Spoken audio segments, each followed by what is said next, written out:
at something that's more important because we want to get to this money, guys. We want to get to this money.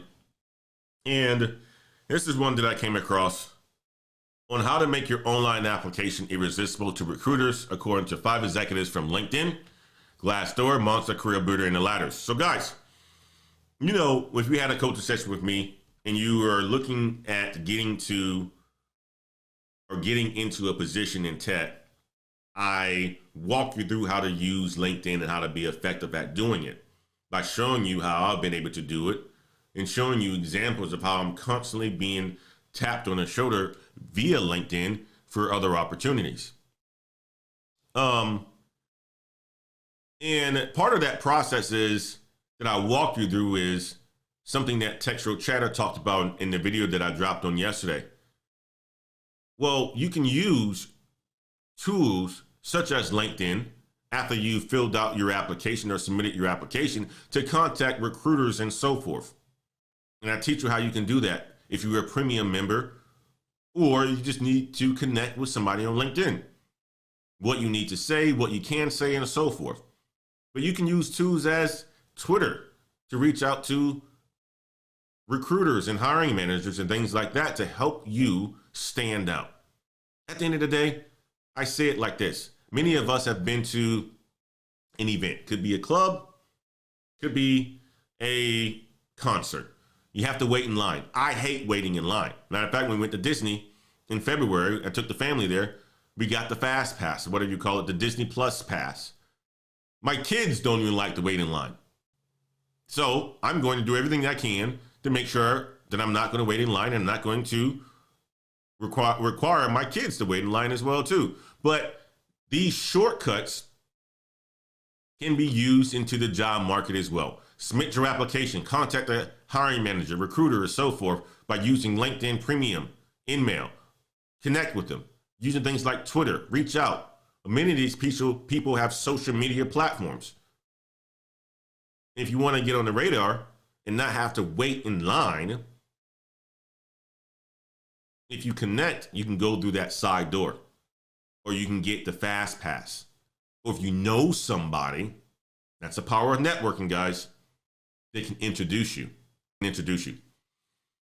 And many people in the Patreon have used that same approach and have gotten hired in a matter of a month, weeks, and so forth, okay? So how to make your online application irresistible to recruiters, according to 5 execs from LinkedIn, Glassdoor, Monster, Career Builder, and the Ladders.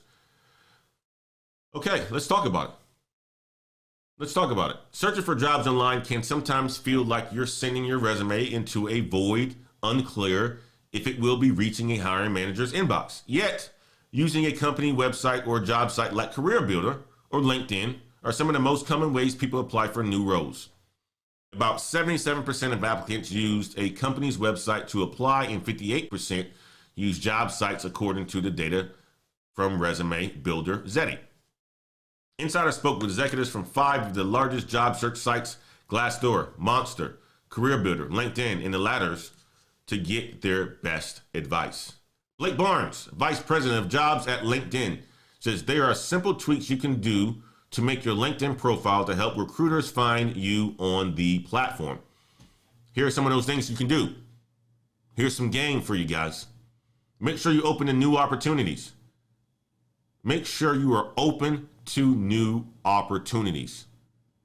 Turn it on. Turn on open to work on your LinkedIn profile.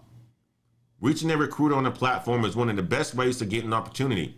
It doubles the chance you get a reach out. Share that you're open to work. Share that you're open to new opportunities. Contact and reach out to a recruiter. It's getting into that side door versus having to wait in line. The second thing is to spotlight your skills. You can list both hard skills and soft skills on your LinkedIn profile, and these can be used by recruiters to help them find you on a platform. There's a lot of tools we give to people to help them find you and find the right talent. Filters and search tools that help them search by skills you're more likely to be discovered by recruiters. Make sure you highlight your current experience on a profile. Keep your job title in the headlines, something that recruiters would search for and many people would recognize. For example, in the tech space, instead of saying something like data ninja, say data analyst. Be specific, guys. If you want to become a data analyst, say data analyst. If you want to become a software engineer, say software engineer. That's game from Blake Barnes, VP of Jobs at LinkedIn. Vicky Salimi says she's a career expert at Monster. Said job seekers should emphasize their transferable skills and how they've demonstrated them in the past when applying for new roles. In 2021, it's going to be even more important that job seekers focus on their transferable skills and effectively communicate them to employers. Our annual Future of Work survey showed that recruiters are looking for candidates to explain marketable skills more clearly. Our global results show they're also looking for dependability, teamwork, collaboration, problem solving, and flexibility. Job seekers can illustrate these soft skills by providing examples. Recruiters often rely on past behaviors to predict future behavior by asking behavior-based interview questions such as, talk about a time when you're dependable or when you were dependable, and be prepared for these questions in the interview by thinking about a situation in the past that demonstrated your ability to be dependent on. And I say this, the majority of people who come to me for coaching like this, I have a whole bunch of interview questions that have answers and responses to them. And the best way for you to get prepared to answer these questions are to read these answers and then put them into your own words. Put them into your own words based on your own experiences. And everyone who's taken this and taken this template have crushed their interviews. Talk about a time. Be prepared for the behavioral questions, guys.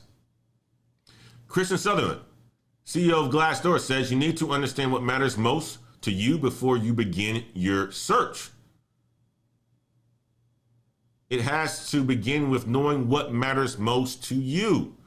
For some people at a job, it just means to an end. To other people, it's something that they're passionate about. It's part of a long-term springboard. They'd almost be willing to work without pay. It's a culture that matters. It all begins with figuring this out and figuring out what type of company and job you're going to thrive in and going to be happy in. A lot of that just takes you to do the research yourself, guys. What company do you want to work for? What's their culture? And these are some of the things that you can ask in the interview process or even find out before the interview. Connections, LinkedIn, Twitter. Talk to people that are at that company. See what that company is like. What do they like? What do they dislike? Sasha from Career Builder said job seekers should showcase their unique skills when looking for a new role. For starters, we are seeing a pivot to skills-based hiring as job seekers look to fill in in-demand jobs in growing industries. And according to a recent Career Builder survey, nearly 84% of respondents said they would be willing to take a job outside their current role or their most recent industry role. This just means it's important for job seekers to lead with their transferable skills, not solely previous experience, to help make them a desirable candidate. If you have experienced unemployment this year due to pandemic-related closures, you are not alone. In your resume, in your cover letter, tell a potential employer if you lost a job due to COVID-19 and show off the skills, experience, knowledge you have gained during your period of unemployment. You can spin a story the way you want to spin it, guys. If you lost your job during the pandemic, you can tell a story of how you were able to bounce back and come back. That could be a great motivation, great seller, a movie, a book. But the question is, what is it that you did after you lost that job? Did you sit on your ass and complain and say the world was against you? Or did you really put yourself in position to get help? Did you get coaching? Did you get mentorship? Did you choose to learn a new skill? Do what Brother Malik did. Go and get a certification. Sign up for Brother Master IT program. What did you do? I know what many of us did. We chose to gain those skills. But Mark Sandella, founder and executive chair at The Ladders, says applicants have more power than ever to ask for competitive salaries. benefits and perks. You ain't lying about that, Mark. I gave examples of it from last year's offer that a company sent me to this year's offer, and it was a significant increase. A significant increase. For companies, the demand for qualified candidates far exceeds the available supply. That means job applicants have more power than ever to ask for competitive salaries, benefits, and perks.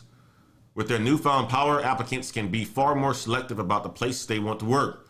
They should carefully research companies to find those that offer the best benefits for their lifestyle. You might be all maximizing financial compensation, while a colleague might be more interested in a flexible working arrangement, and you can be picky and find a business that best aligns with your objectives. So guys, this is what I wanted to share with you this morning. Not tech heavy, not as motivational from a salary standpoint, but game about how dynamics work in corporations, how you can define professionalism, how you can get a new job, the differences between working for a US tech company and potentially a Chinese tech company. And if you are working for a US tech company, you may have to work with other regions, and there may be some cultural differences. Now you've been exposed to it, and you know how to adapt and be aware, because it's education.